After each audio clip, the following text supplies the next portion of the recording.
and I want to get the opinion of attorney Seth Berman. He joins me now for the very latest on this. Seth, great to see you. So, what's your reaction to this lawsuit that Ariana Grande has filed against these unidentified hackers? Well, I mean, it's certainly a prudent move on her part. Unfortunately, a lot of entertainers and artists and celebrities are unfortunately the victim of hacking. Obviously, there's a high demand for unreleased material or confidential material. And her and her legal team decided to finally take action in attempt to put a stop to it. So I certainly think it's a prudent move on her part, at least based on the allegations that I understand. She's been a victim of multiple hacks and has had a significant amount of material stolen from her over the past few years. So she's suing anonymous John Does. How can you sue people whose identities aren't known? How does that case work out? Sure. So it's not an uncommon tactic where a potential defendant, for whatever reason, is unknown. And so civil procedure allows attorneys and plaintiffs to file a lawsuit without knowing exactly who the defendant is at the time of filing.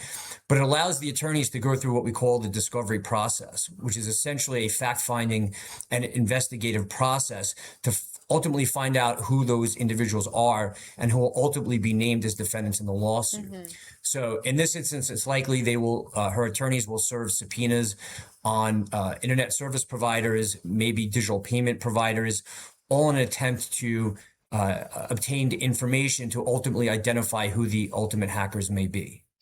What I also found interesting was that this lawsuit says collaborators, not Ariana Grande herself, were hacked. Does that change this legal case in any way?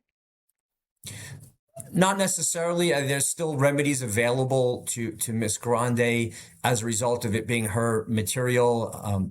Whether it's her as a collaborator, she would still potentially be a co-author of a copyright, or if she is the subject of an image, there are name and likeness rights that belong to her individually, notwithstanding a collaborator. So if anything, it may expand the scope of who potentially could bring a claim. And at least with regards to her material, when it comes to the music, she certainly would have potentially future copyright infringement claims as well. Artists go to great lengths to keep their new music a secret so that, they can release it. Does this case set a precedent? I mean, hopefully it does. Certainly, like I said, Miss Grande is not the only victim of these kinds of hacking activities.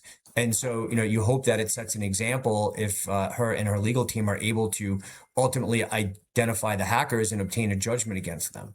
So she has brought a civil suit, but these actions also are potentially criminal if proven to be true.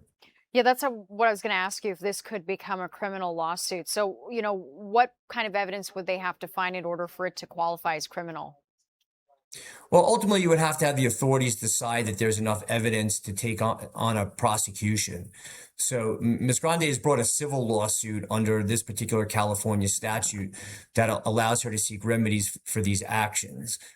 Sometimes there are parallel rights where there are criminal offenses that are prosecuted by the government, but also victims of those offenses could bring civil suits. So in this case, if the authorities in California believe there's enough evidence, they may take on a prosecution as well. There's different burdens of proof, though. There's a stricter and higher burden of proof in a criminal case versus civil case. There was one song fantasized by her that had become viral. It was leaked.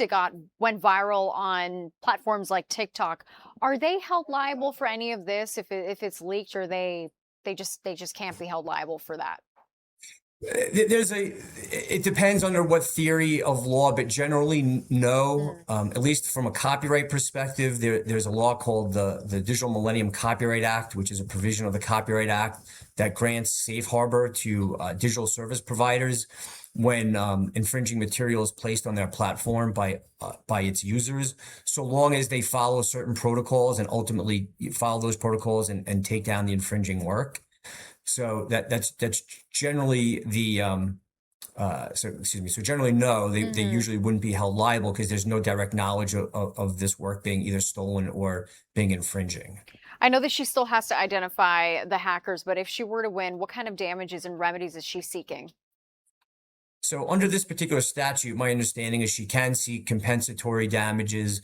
There are punitive damages available, potentially attorney's fees, and injunctive relief against any further distribution or exploitation of her property or works. Well, it is a really interesting case given that a lot of these celebrity hacking and content leak cases become more prevalent. Seth Berman, appreciate your insight. Thank you so much for joining us tonight. Thank you for having me.